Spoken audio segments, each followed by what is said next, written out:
नागपूर महानगरपालिका निवडणूक 2026च्या पार्श्वभूमीवर पूर्व नागपुरातील राजकीय हालचालींना वेग आलाय।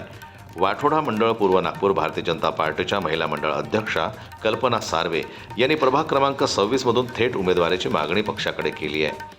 भाजप महिला नेत्या कल्पना सार्वे या गेल्या 5 वर्षांपासून विविध सरकारी योजना आणि सामाजिक उपक्रमांच्या माध्यमातून नागरिकांशी सातत्याने संपर्कात आहेत। महिला सशक्तीकरण, मूलभूत सुविधा, आरोग्य, शिक्षण आणि स्वच्छतेसारख्या विषयांवर त्यांनी सक्रिय काम केल्याचा दावा केलाय।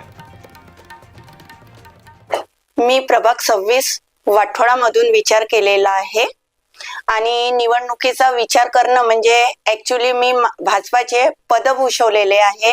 या वार्डाची अध्यक्ष म्हणूनही राहिली आहे। मी पूर्व नागपूर वाठोडा मंडळची उपाध्यक्षही म्हणून राहिलेली आहे। पूर्व नागपूर शहराची मी महामंत्री म्हणून सुद्धा राहिलेली आहे आणि आता मी पूर्व नागपूर वाठोडा मंडळ महिला अध्यक्ष आहे।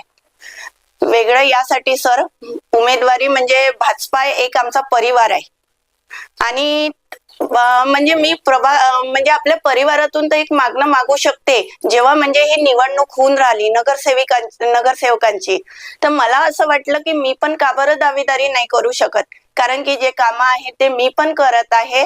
ऍक्च्युली प्रभागात कुठल्याही हे असेल समस्या मी सॉल्व्ह करण्याचा प्रयत्न करते आणि प्रभागात घरोघरी आमच्या कॉन्टॅक्ट आहेत सर। जनतेसाठी ज्याही योजना असतात, कुठले प्रॉब्लेम असेल माझ्या घरापर्यंत किंवा मी प्रभागात गेली, कुठल्या समस्या सांगितल्या तर मी नक्की त्या सोडविण्याचा प्रयत्न करते सर।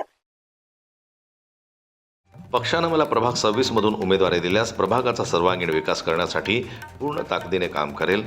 गेल्या 5 वर्षांपासून जनतेशी जोडून काम करत आहे, त्याचा अनुभव विकासासाठी उपयोगात आणेन। निवडणूक तोंडावर असताना भाजपमध्ये इच्छुक उमेदवारांची संख्या वाढत असून महिला नेतृत्वालाही संधी द्यावी अशी मागणी जोर धरू लागली आहे।